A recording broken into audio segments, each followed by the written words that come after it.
I understand feminism. I've seen those Dove ads. I have Googled on occasion Ruth Bader Ginsburg and stared at her for a considerable amount of time while nodding for some reason and stroking my imaginary beard that thanks to the wonders of modern laser hair removal, I don't have anymore. So suffice to say that I understand the women's liberation movement. I'm not all talk either. I do my part. Every Wednesday afternoon, I deliberately trip a man that happens to be walking by me. As he lays on the ground clutching his now bruised knee, tears well up in his brown eyes. He looks up at me. He lets out a blood-curdling, "Why?" The exclamation would put Nancy Kerrigan to shame. I point an accusatory finger at him and I say, "That's what you get for the March on Selma." Perplexed, he asks, "What does that even mean?" I respond that I'm beginning to mix up racist events with sexist ones. I then proceed to flee from the 7-Eleven parking lot. I know that exacting revenge on men as a whole isn't very beneficial to women, but I have been on Twitter long enough to understand that wanton violence should be a basic tenet of any viable ideology. Don't get me wrong, we've made a lot of progress. For example, we now have female drone pilots, because nothing commemorates the memory of Angela Davis like annihilating an Iraqi playground. The US could potentially have its first vice president that possesses 2 X chromosomes in the form of Kamala Harris, a pick that was a result of Biden's team taping up numerous images of women of color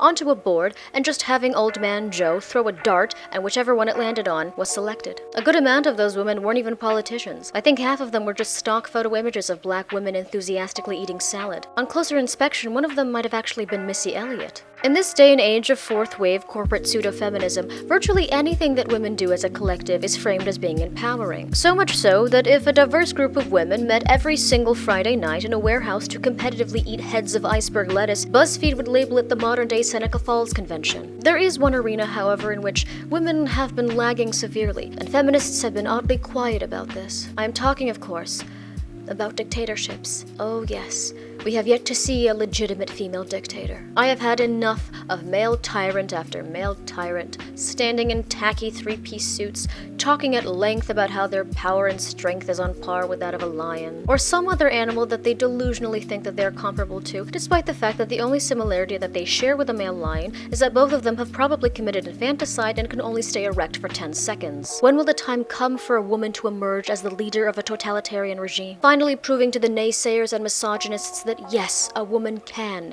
oppress her own people and stifle political dissent? A phallus is not a prerequisite to authoritative tendencies. I mean, it helps, but it's not necessary. Oh, how my little heart yearns for the day that the corrupt leader of an unstable country croaks in a hot tub filled with morally vacuous Instagram models, and his oligarch friends decide that instead of his son taking up his mantle, perhaps it should be his daughter. In that moment, the sacrifice of all of those suffragettes who were force-fed while on hunger strike in prison will be worth it. Thank you for watching, and remember, The Fault in Our Stars was titled that because both of them were cancers.